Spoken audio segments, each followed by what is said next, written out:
At its surface, Bushido Ball is a very simple game. It's a 1v1 fighter of sorts, but it's more like ping pong or tennis. You are two feudal Japanese characters. You're hitting a ball back and forth. The first person to score 8 points wins. But the game has a ton of nuance despite the fact that it is a UFO 50 game, which means it's only got 2 buttons to use. There's actually a ton of control and a ton of depth to the game that I think makes it extremely fun and very rewarding for multiplayer matches. This is probably my #1 pick of all the games I've played so far for a multiplayer couch experience. So at the baseline, you've got 6 different characters, but they all operate on a similar function. As soon as you hit the ball to each other, you are rallying it back and forth. The ball does gain a little bit of speed, but you'll notice in the top corner that you're also gaining a little bit of an energy bar. You can eventually cap up to 3 full bars, and then you won't be getting any energy further than that. And you can spend that special meter in 2 different ways. One is by double tapping the button, which is typically a projectile of some sort, or you can hold the attack for a charge move, and that's going to be another powerful option. In my opinion, the best way to play Bushido Ball is to be tricky and to mix things up, which means you don't just want to be slashing the ball, and you don't just want to be spamming your special moves. I would consider both a regular slash and a special move to be some of the weaker options. In my opinion, the best options of the game are just spamming your projectiles. They're really obnoxious, and just about every character has some way to put a lot of pressure on the opponent with them. And they're also not as punishing in that the special moves take up an entire gauge or more. You can charge them up to 2 gauges, and if you don't score a point on that, well, you just invested a ton of resources for no reason, where one little tip of a double tap can actually get you a point, which is great. In fact, they can actually get you a penalty every time that you do a serve interference, which is to say you throw a projectile out before the opponent can serve the ball. You will get a flag. Every time you get 3 flags, the opponent gets a free point, but still, that means you can do up to 2 cheeky little cheaty moves and potentially score 2 points, because hopefully, you risked it for 2 different points there, and just don't do it again, and yeah, you're in a pretty good spot. So Bushido Ball, you can be dirty. You also get a flag if you hit the opponent with a weapon, but that doesn't happen all that often. It's way more likely the opponent's being a saboteur as you are trying to serve the ball. You can also roll, which, as you would imagine, lets you move a little faster. Every character can do a roll of some sort, even Yamada. You might not expect it, but Yamada can roll forwards and backwards. Not the most useful thing for him, but still, it is something to think about.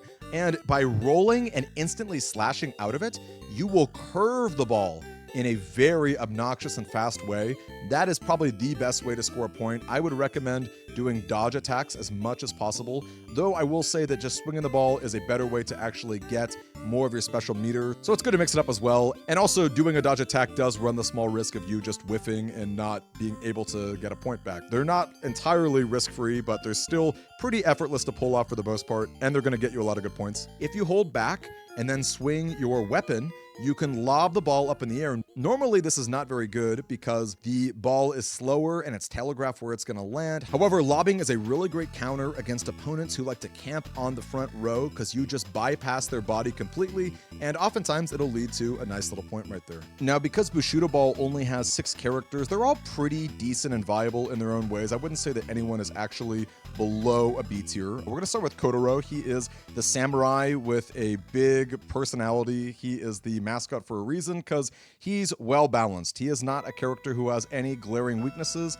but I also wouldn't say that he has glaring strengths either. The game will tell you that his power is his best aspect, but in practice, I think that he gets trumped overall by Raizo, which is unfortunate. Kotaro's double tap ability is a kunai that gets flung out at a high speed. It's small, and it can be deflected back at you, which is really annoying and funny, but it is very effective, and the speed of it is really the best thing. I would say that Kotaro is best when he is flinging lots of kunais at the opponent while he's also pressuring them with his powerful swings in general. Then his charge attack is basically just a big swing. It's fast and strong, but it's also not tricky like other characters are. So against AI or even humans, it's not so hard for them to react to it. In fact, oftentimes they can end up in this little beam struggle like you might see in a Dragon Ball fighting game. And if they hit the button fast enough, they can actually send it flinging back at you, which means there's actually the possibility of you wasting your special gauge and then just being down a point, which is crazy. Again, I don't think Kotaro is that bad. He's how I got my first gold disc, but unfortunately, yeah, he does just get trumped by Raizo in just about every department, so I can't really justify putting him higher than a B. Next up is Ayumi. She is fun and cute, and her whole deal is caltrops. That's her double tap ability. She's going to be flinging out these spikes on the ground that will be really obnoxious to deal with. If the ball on the opponent's side hits it, it's going to get deflected right back at them like pinball bumpers. And if you yourself hit the ball through it, then nothing really happens. The game makes a positive sound, so maybe it slightly speeds the ball up, but I don't think so. I think that they're just there for that reason. It's maybe a way to nerf them in power just a little bit. But honestly, they don't really need it because caltrops, just like the kunais with Kotaro, can be deflected by the opponent. If they swing at it, they can actually change the color and turn it onto their side, which is scary. So again, you want to be judicious. You want to be really strategic with them, and you want to use them in combination with pressure. My best advice for Ayumi is to hit the ball and then immediately drop a caltrop.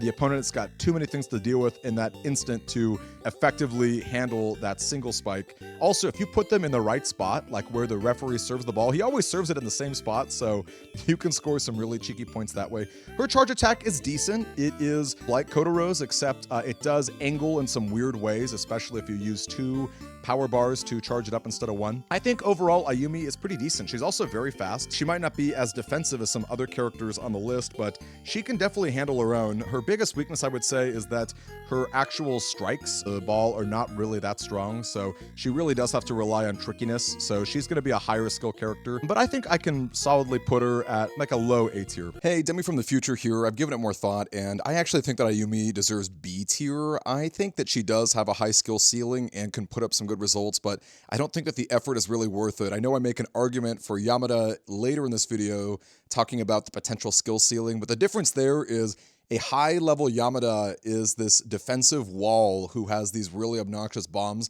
with amazing trajectory, where a high-level Ayumi is just like fast and has like caltrops, but I don't think that it's really anything worth investing in. I know that the devs in the description of UFO 50 won their very first tournament using Ayumi, but I just don't believe it. Someone was clearly not using Raizo.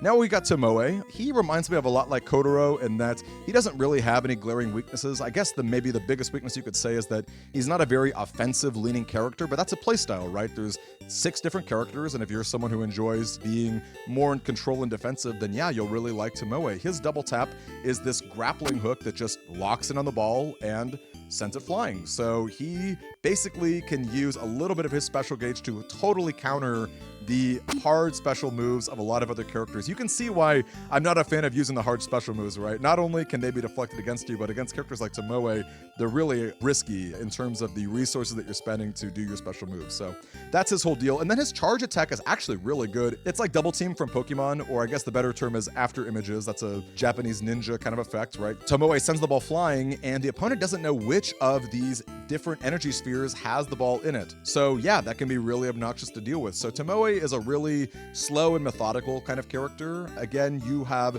no real pressure in terms of like a projectile move, but as long as you're pretty good at moving around and hitting the ball, you're going to have a solid defensive option to counter all of their shenanigans, and then you can charge up for your after image, which is pretty tough for the opponent to deal with. Again, I would put him in an A tier. Now we've got Raizo. This man right here is so silly. Earlier, I looked on Reddit for a tier list. I could not believe what I saw. I saw that Raizo was not an S tier. I immediately thought this person has not actually played this game that long, and I saw the top comments vindicated my opinion. Raizo is busted, and the reason why is because his double tap projectile is this wind blast. It is so hard to deal with. Unlike the kunais, which are pretty small and can be deflected, there's no deflecting this thing back. It is pretty wide. It's a lot bigger as far as a hitbox goes than the kunai, and you get all this obnoxious hit stun as you go right through it. It is very, very powerful and oppressive. His charge move, honestly, don't even worry about it because you're just going to spam your wind attack like crazy. He's very, very strong, and then of course he's also got just powerful strikes in general. He's hampered by the fact that he is not that fast, but he is also not that slow either. So yeah, Raizo is insanely good. And actually, I've got a great suggestion for the UFO 50 team if they ever do want to nerf Raizo. I suggest just making the range of his special. Don't go the entire distance of the screen. Make it more point blank or mid-range, right? You don't want to be able to spam it from any spot of the map. I think that maybe encouraging Raizo to be a frontlines character would differentiate him from Kotaro, who has the kunais, who could maybe cross the entire distance of the screen. Being a front row person is a fun archetype. I wouldn't say that any of the characters really have that kind of disposition. And in fact, being in the front row means that the opponent can lob it backward as a good countermeasure too. So that would be my advice as far as nerfing Raizo. Believe me, he needs it. He is absolutely busted. Now we've got Chiyome. She is a female ninja, a huge archetype in just about every Japanese fighting game, though this is the 80s, so there's not a bunch of blatant fan service. You'll love to see it. Chiyome is really cool because she has the ninja kunai, just like Kotaro, which means that she's got good long-range pressure. It's identical in my opinion. I don't think there's any difference between the two special moves at all. And the range of that and the trickiness of that can offset the fact that she's got a pretty weak swing as far as actually hitting the Bushido Ball. But she's also got a really cool innate ability with her rolling, which is different than every other character. She drops a log and does a little ninja warp. You have the perfect ability to warp around the stage and be really defensive. She can go from the front line to the back row really, really quickly, but you've got an extra layer of defense as you're actually warping around, which is super, super cool. And then her charge attack is Invisible Strike. She obfuscates the ball and sends it flying in a cool direction. It's usually a pretty straightforward arc, but the fact that the ball's invisible is really annoying for a human to deal with. I think that she's really good. To be completely honest with you, I consider her very strong. I would put her at the top of A compared to all the other characters that we've dealt with so far. I think that she's very, very powerful, especially in the hands of someone who's defensive. And finally, we've got Yamada. I love this man, that purple armored samurai aesthetic with his big mischievous grin. Such a cool character, just oozing charm. His secondary attack is going to be a spear strike, just going to the top or bottom range. He is essentially a poker, but he's also like Marth from Super Smash Bros. In that you want to get the tip of the ball. There's a certain spot that you want to hit it to send it flying in a really awkward angle, which is super cool. He also has bombs as his double tap ability, and they are so obnoxious. If those things detonate on the ball, they're going to fly at a very fast rate, at a very awkward angle. Very few characters can really deal with it. So he has got a lot of cool pressure. His biggest downside is that he is the slowest character by far, so if you can somehow push him to the corners of the stage and be able to swing and hit the ball at the opposite angle, you're going to get a pretty easy point right there. But a good Yamada player is just going to hug the center and try their best to not be moving too far in any particular direction. I think that if you are the best Yamada player in the world, you're probably impossible to deal with because you've just got such incredible defense and control in being able to hit the ball at a decent range. I could see a world where he's low S, but I'm going to put him at the top of A just to pay respects to Raizo. Holy cow, that character is so freaking busted. Now, getting the cherry in this game is difficult. You have to see the credits of the game without ever losing once.